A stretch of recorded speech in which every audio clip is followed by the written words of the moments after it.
File చేసిన FIR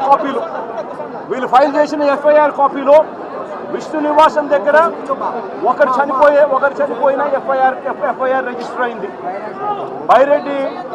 బైరాగి పట్టడిలో 5 మంది చనిపోయినట్టు మరో ఎఫ్ఐఆర్ రిజిస్టర్ అయింది. ఇక్కడ పోయి చూస్తే వచ్చిన వాళ్ళు రకరకాల అన్ని ప్రాంతాల నుంచి రకరకాల కౌంటర్లు ఎక్కడెక్కడ ఉన్న అన్ని కౌంటర్ల నుంచి వచ్చిన మనుషులు తొక్కిసలాటలో ఉన్న మనుషులు ఇక్కడ కనిపిస్తారు. కారణం ఏమిటి? టీటీడీ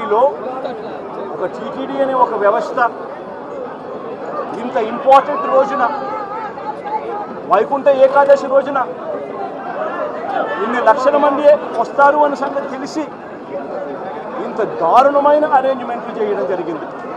దీంట్లో బాధ్యులు ఒక టీటీడీ ఒకటే కాదు, TTD entire SP police department, collector, entire revenue department వీళ్ళందరూ కూడా దీంట్లో భాగస్వామ్యం, ఇంక్లూడింగ్ చంద్రబాబు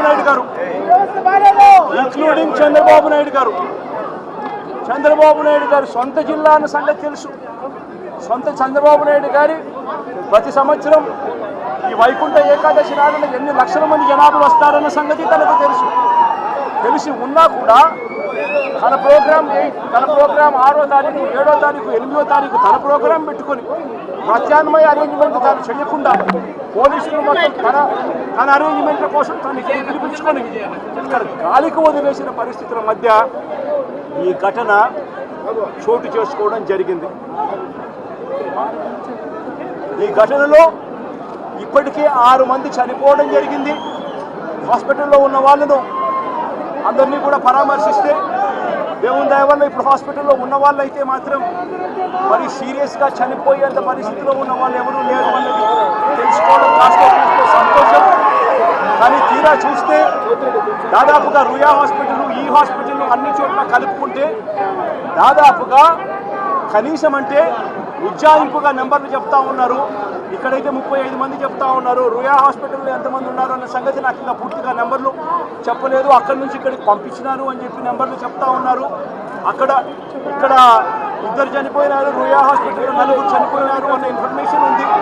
దాదాపుగా ఉజ్జాయింపుగా 50-60 మంది తొక్కిసలాటలో గాయాలై ఉన్న పరిస్థితుల మధ్య పేషెంట్ కనిపిస్తూ ఉన్నారు.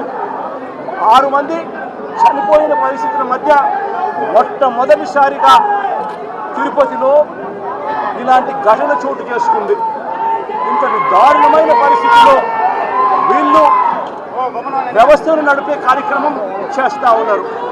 ఇక్కడ ఉన్న డిపార్ట్మెంటు, ఇక్కడ ఉన్న పోలీసులకు, ఇక్కడ ఉన్న టీటీడీ సంబంధించిన పెద్దలు వీళ్ళెవరికి కూడా అసలు టీటీడీ అన్నది ఎందుకుంది, టీటీడీ అన్న దాని విశిష్టత ఏమిటి, ఇక్కడ ఉన్న పోలీస్ డిపార్ట్మెంట్ కానీ, ఇక్కడ ఉన్న కలెక్టర్లు కానీ, ఎస్పీలు కానీ వీళ్ళు టీటీడీకి సంబంధించిన ఇటువంటి ఇంపార్టెంట్ రోజుల్లో ఎటువంటి జాగ్రత్తలు తీసుకోవాలి అని చెప్పి వీళ్ళందరికీ కూడా దశాబ్దాలుగా ప్రోటోకాల్ ఉన్నా కూడా వీళ్ళెవరూ కూడా పట్టించుకునే పరిస్థితులు లేరు. టీటీడీ చైర్మన్ దగ్గర నుంచి పోలీసు వ్యవస్థ దాకా కూడా ఎవరు కూడా తిరుమలలో ఇన్ని లక్షల మంది వస్తా ఉన్న నేపథ్యంలో వాళ్ళకి ఏ రకమైన సెక్యూరిటీ కల్పించాలి, వారికి ఏ రకమైన వసతులు కల్పించాలి అన్న ఆలోచన ఎవ్వరికీ లేదు.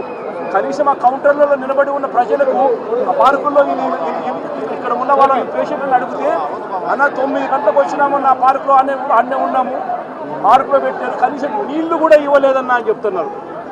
అంటే క్యూలలో నిలబెట్టడం కానీ, సఫిషియెంట్ పోలీస్ ఫోర్స్ పెట్టడం కానీ, రోప్ పార్టీస్ ఆర్గనైజ్ చేయడం కానీ, క్యూలలో ఉన్న వాళ్లకు నీళ్ళు ఇవ్వడము, మజ్జిగ ఇవ్వడము, కనీసం వాళ్ళ ఫుడ్ ప్యాకెట్లు ఇవ్వడము, ఇటువంటి ఏమీ కూడా జరగల.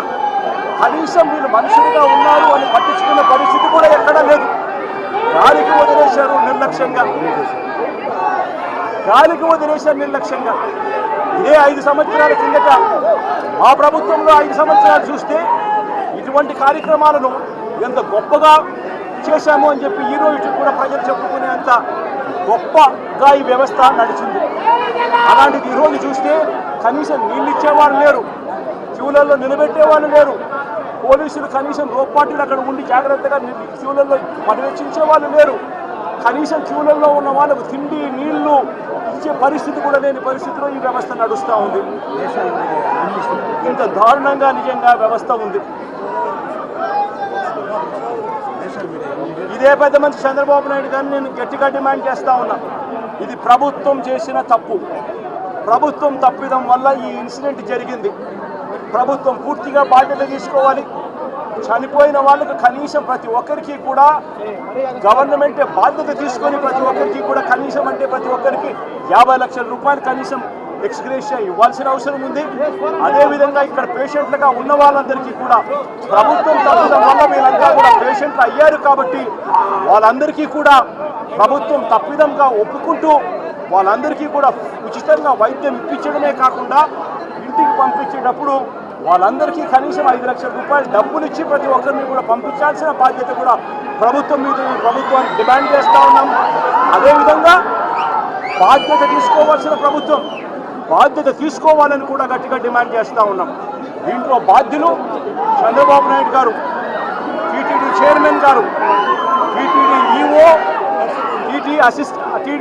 TTD additional EO. ఎందుకంటే వీళ్ళే ఎంతమందిని ప్రవేశింపజేయాలి అని చెప్పి వీళ్ళు ఆదేశాలు ఇస్తారు కాబట్టి వీళ్ళు కూడా బాధ్యులు. అదేవిధంగా ఎస్పీ, కలెక్టరు వీళ్ళు కూడా ఈక్వలీ రెస్పాన్సిబుల్ పీపుల్. మొత్తం పోలీస్ డిపార్ట్మెంట్ను లేకుండా చేసి పోలీస్ డిపార్ట్మెంట్ను పలసగా అక్కడ పెట్టి ఈ చావులకు కారణమైన వీళ్ళందరి మీద కూడా యాక్షన్ తీసుకోవాల్సిన అవసరం ఉంది. Endowment minister, home minister, chief minister, TTD chairman, EO, additional EO, SP, collector అందరూ కూడా దీంట్లో బాధ్యత తీసుకోవాల్సిన అవసరం ఎంతైనా ఉంది. వీళ్ళు పెట్టిన ఎఫ్ఐఆర్లలో వీళ్ళు పెట్టిన ఎంత అన్యాయంగా వీళ్ళు కేసులు పెడతా ఉన్నారనంటే వీళ్ళు పెట్టిన ఎఫ్ఐఆర్లు చూస్తే ఇదే ఘటనకు సంబంధించి వీళ్ళు బుక్ చేసిన సెక్షన్స్ 194 బిఎన్ఎస్ సెక్షన్ కింద వీళ్ళు పెడతారు. అంటే దమ్మి జరిగి ఇద్దరు కొట్టుకుంటే పెట్టే సెక్షన్లు, అక్కడ దమ్మి జరిగి ఇద్దరు కొట్టుకుంటే జరిగిన ఇన్సిడెంట్ ఇది. ప్రభుత్వం నిర్లక్ష్యం వల్ల జరిగిన ఇన్సిడెంట్. అంటే దానికి 105 బిఎన్ఎస్ పెట్టాల్సింది పోయి కావాలని కేసును నీరు గార్చేందుకు ఒక చిన్న కేసు కింద దీన్ని తీసి పక్కన పడేసేందుకు వీళ్ళు ఇంత దారుణంగా ఎఫ్ఐఆర్ బుక్ చేస్తూ ఉన్నారనంటే వీళ్ళకి కనీసం మానవత్వం లేదు, కనీసం చిత్తశుద్ధి లేదు. వీళ్ళు ఏదైనా బాగా చెయ్యాలి అన్న ఆలోచన అంతకన్నా కూడా లేదు. తిరుమల తిరుపతి దేవస్థానానికి సంబంధించిన పరువును, ప్రతిష్టను పెంచే పరిస్థితి నుంచి దిగజార్చే పరిస్థితి ఎప్పుడు వచ్చింది అంటే అది చంద్రబాబు నాయుడు గారు ముఖ్యమంత్రి అయిన తర్వాతనే మొట్టమొదటిసారిగా ఈ అడుగులు పడతా ఉన్నాయి, జరుగుతూ ఉన్నాయి. అది తప్పుడు వ్యాఖ్యలు చేస్తూ టీటీడీ లడ్డు విషయంలో లేని అబద్ధాన్ని సృష్టించి అబద్ధానికి రెక్కలు కట్టించి తిరుమల వెంకటేశ్వర స్వామి లడ్డూ ప్రసాదాన్ని సైతం అప్రతిష్ట పాలు చేసిన చరిత్ర కలిగిన ఈ చంద్రబాబు ఈరోజు మళ్ళీ తిరుమల తిరుపతి దేవస్థానంలో ఒక బ్లాక్ మార్క్గా నిలిచిపోయే ఇంకొక ఘటనకు కూడా ఇదే పెద్ద మనిషి మళ్ళీ ఈరోజు తాను చేసిన చర్యల వల్ల ఈరోజు మళ్ళీ అదే జరిగింది. ఇంతవరకు ఇన్ని సంవత్సరాలుగా, ఇన్ని దశాబ్దాలుగా తిరుపతికి ఒక ప్రత్యేకత ఉన్నది. ఇక్కడికి వచ్చిన క్రౌడ్ మేనేజ్మెంట్లో క్రౌడ్ను మేనేజ్ చేసే విశిష్టత తిరుమల తిరుపతి దేవస్థానానికి ఉన్నట్టుగా ఎక్కడా ఎవరికి లేదు అన్న ఖ్యాతి, పేరు ఉన్న దాని నుంచి ఏకంగా తిరుమల తిరుపతి దేవస్థానంలోకి అడుగు పెట్టాలి అని అంటే చంద్రబాబు నాయుడు గారు లాంటి పాలకులు ఉన్నప్పుడు ఎటువంటి దారుణమైన పరిస్థితులు ఉంటాయి అని చెప్పి చంద్రబాబు నాయుడు గారు చేసి చూపించాడు ఈరోజు. సార్ మీరు ఏదైతే బాధ్యత సార్ అంటున్నారో ఇప్పుడు ఈవో కావచ్చు, అడిషనల్ ఈవో కావచ్చు, చైర్మన్ కావచ్చు, వీళ్ళు ఎవరిపైన కూడా చర్యలు చేపట్టట్లేదు. కేవలం ఎస్పీని మాత్రమే ట్రాన్స్ఫర్ చేస్తూ ఆదేశాలు జారీ చేస్తారు. నేషనల్ మీడియాకు ఇంగ్లీష్ నాలుగు మాటలు ఇంగ్లీష్లో కూడా చెప్తాను. ఎందుకంటే కొత్త గొప్ప నేషనల్ మీడియా కూడా కొత్త గొప్ప ఉంది కాబట్టి నేషనల్ మీడియా కూడా ఉంది కాబట్టి కొత్త గొప్ప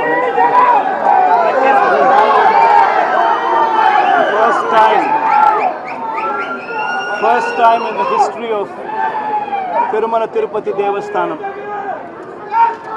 such an incident took place. Never in the history of Tirumala Tirupati Devasthanam we have witnessed a a stampede or which led to people dying.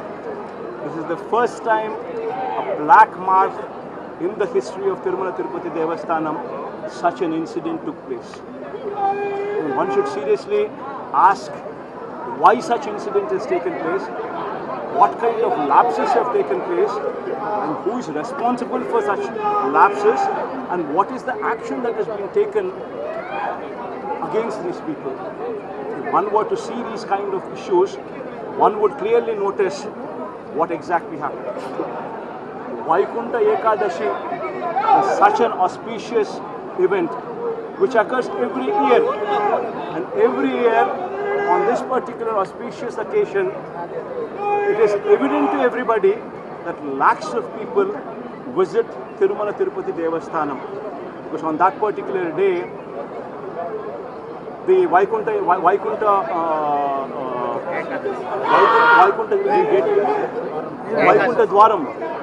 Dwaram darshanam is given, which is considered to be a very, very sacred thing. And on that particular day, lakhs of people attend Tirumala Tirupati Devasthanam. And while this is evident to everybody, what exactly happened here? Why was sufficient security force not provided? Why is it that these people who were supposed to be in the queues were not in the queues?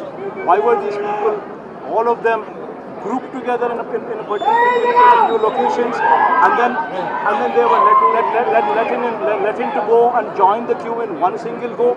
These kind of questions one should ask, because there is insufficient police force.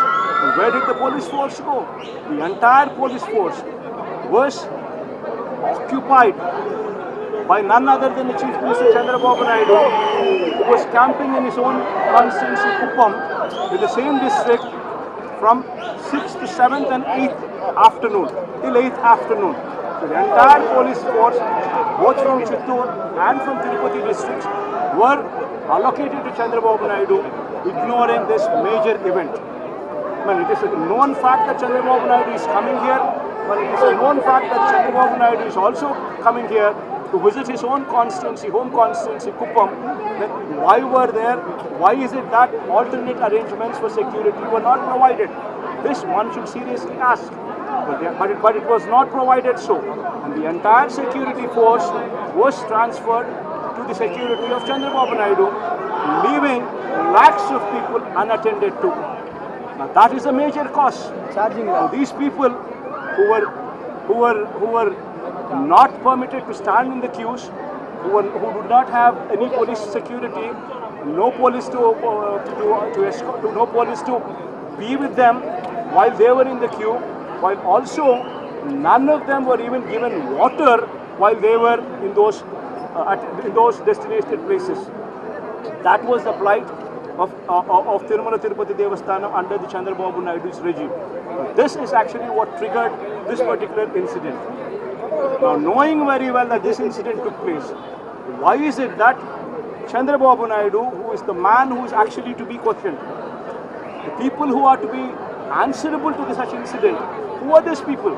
None other than the person who is Chandrababu Naidu, who is the Chief Minister, who has ensured that the police were there to protect him rather than lakhs of people, lakhs of devotees.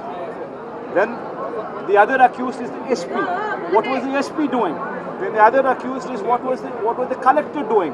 The other accused is what was the TTD chairman doing? The other accused is what was the EO TTD doing? The other accused is what was additional EO TTD doing, who authorized so many visits every day into the temple.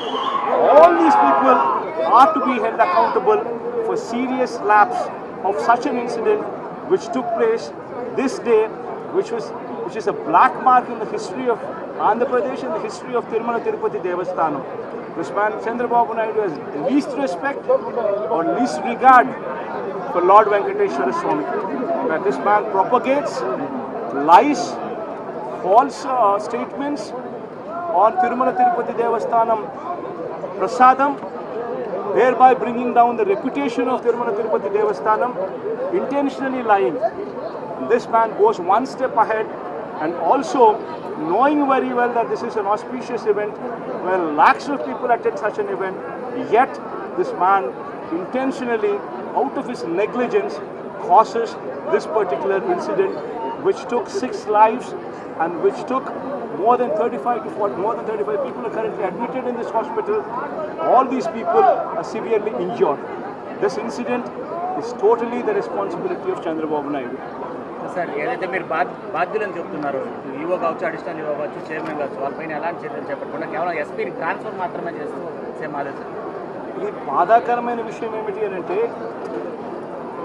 అన్నిటికన్నా నిజంగా బాధాకరమైన incident విషయం, చంద్రబాబు నాయుడు అనే వ్యక్తి ఒక buildup చేసి, ఒక show put up చేసి, చిన్న చిన్న అధికారులు, ఏదో చిన్న లోవర్ లెవెల్ అధికారుల మీద ట్రాన్స్ఫర్లు, ఇటువంటి శిక్షలతో సరిపెట్టే కార్యక్రమాలు చేస్తూ ఉన్నాడు. కానీ దీంట్లో నిజంగా గమనిస్తే తప్పెవడిది? తప్పు దీంట్లో లెక్క చూస్తే చంద్రబాబు నాయుడు చేసిన తప్పు కనిపిస్తూ ఉంది. ఆయన కుప్పంలో పర్యటన 6వ తారీఖు, 7వ తారీఖు, 8వ తారీఖు మధ్యాహ్నం దాకా పోలీసులు మొత్తం తన చుట్టూ తిరుగుతూ ఉన్నారు. ఇక్కడ భక్తుల కోసము కేటాయింపులు చేయాల్సిన పోలీసులు లేకపోవడం, కానీ చంద్రబాబు నాయుడు తప్పు కనిపిస్తూ ఉంది కదా. అదే రకంగా ఎస్పీ చంద్రబాబు నాయుడు గారిని ప్రసన్నం చేసుకునే దానికోసం తాపత్రయపడతాడు, కానీ ఇక్కడ ఎస్పీ వేరస్ లక్షల మంది డివోటీస్కు సెక్యూరిటీ ప్రొవైడ్ చేయాలి అని చెప్పి కనీసం ఆలోచన కూడా చేయని ఎస్పీ, ఈయనది తప్పు, కలెక్టర్ది తప్పు. కనీసం అక్కడ ఉన్న వాళ్ళను క్యూలలో నిలబెట్టే కార్యక్రమానికి సంబంధించిన ప్రోటోకాల్ ప్రకారం ఆదేశాలు ఇవ్వాలి అని, రివ్యూలు తీసుకోవాలని, ఆల్టర్నేట్ అరేంజ్మెంట్స్కి రికమెండేషన్ చేయాలి అని చెప్పి ఇటువంటి ఏ ఆలోచనలు చేయకుండా అక్కడ ఉన్న వాళ్ళకి కనీసం నీళ్లు కూడా తాగడానికి కూడా నీళ్ళు లేని పరిస్థితిలో భక్తులందరినీ కూడా పెట్టి, తినడానికి తిండి లేదు, తాగడానికి నీళ్లు లేదు, గంటల తరబడి వాళ్ళందరినీ కూడా ఆ పార్కుల్లోనూ అక్కడ ఇక్కడ వాళ్ళందరినీ కూడా పెట్టి కౌంటర్లకు ఏదైతే ఆపోజిట్ లొకేషన్స్లో ఏదైతే ప్లేసుల్లో ఉంటారో ఆ ప్లేసుల్లో పెట్టి పోలీసులు లేకపోవడం వల్ల వాళ్ళందరికీ కూడా కనీసం అరేంజ్మెంట్స్ కూడా చేయకపోవడం కలెక్టర్కి తప్పు. ఇంతమందిని ప్రవేశింపజేయాలి అని గుడిలోకి తీసుకునే వాళ్ళు ఈవో, అడిషనల్ ఈవో, వీళ్ళది తప్పు.